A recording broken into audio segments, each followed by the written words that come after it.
Hi friends. போன எபிசோடில் மாதவி தன்னோட மான்குட்டியை இழந்துட்டு அதே வருத்தத்தோடு அயோத்தி நோக்கி கிளம்புறாங்கன்னு பார்த்தோம். வாங்க இன்னைக்கு கதைக்குள்ளே போகலாம்.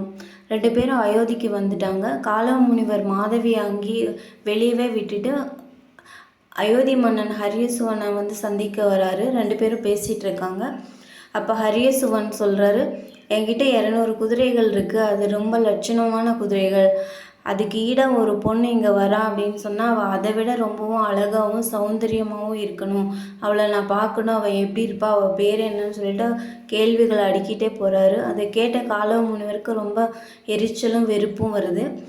இவன் மன்னனாக இருக்கான், அழகாகவும் ரொம்ப கம்பீரமாகவும் இருக்கான். மாதவி என்னை விட்டுட்டு இவனை கல்யாணம் பண்ணிட்டு இங்கேயே இருந்துட்டா என்ன பண்ணுறதுன்னு சொல்லி அவருக்கு கவலையாக இருக்குது.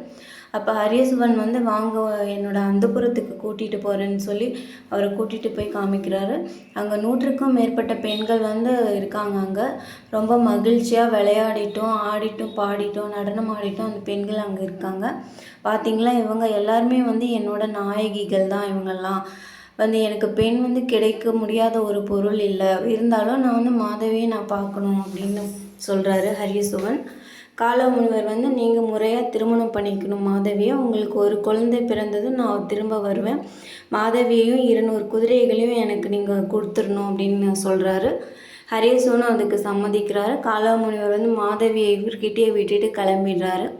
இப்போ மாதவியும் ஹரியசுவன் 2 பேரும் தான் இங்கே இருக்காங்க. 2 பேரும் பேசிகிட்டு இருக்காங்க.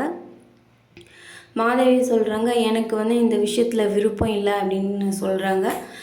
அதுக்கு ஹரியசுவன் விழுந்து விழுந்து சிரிக்கிறாரு. என்ன உனக்கு விருப்பமா? பெண்ணுக்கு தனிப்பட்ட விருப்பம்னு ஏதாவது இருக்கா? அவங்க காலம் முழுக்க யாராவது ஒரு ஆணை சார்ந்து தானே இருக்காங்க. தகப்பனார், உடன் பிறந்தோர், கணவன், அப்புறம் வயதான காலத்தில் மகன் அப்படின்னு சொல்லிட்டு யாரையாவது சார்ந்து தானே இருக்காங்க. அவங்களுக்குன்னு தனிப்பட்ட விருப்பமெல்லாம் கிடையாது. அதை லட்சியப்படுத்தணுங்கிற அவசியமும் இல்லை அப்படின்னு சொல்கிறாரு. மாதவி கேட்குறாங்க, இது அயோத்தி தானே, ராமபிரான் ஆண்ட பூமி தானே, அவர் கடைசி வரைக்கும் ஏகபத்தினி விரதராக தானே இருந்தார். அந்த பூமியை ஆள்ற நீங்கள் ஏன் இப்படி இருக்கீங்கன்னு கேட்குறாங்க. அதுக்கு அவர் யோக புருஷர், அவர் அப்படி இருந்திருக்கலாம். நான் அப்படி இருக்கணுங்கிற அவசியம் இல்லைன்னு பதில் சொல்கிறாரு.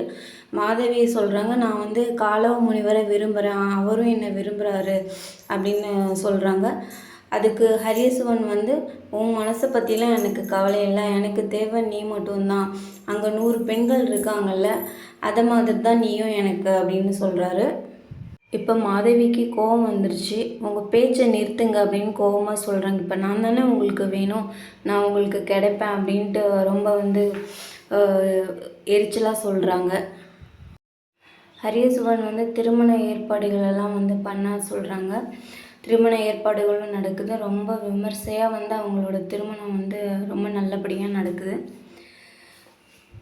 நன்றி. அடுத்த எபிசோடில் சந்திக்கலாம்.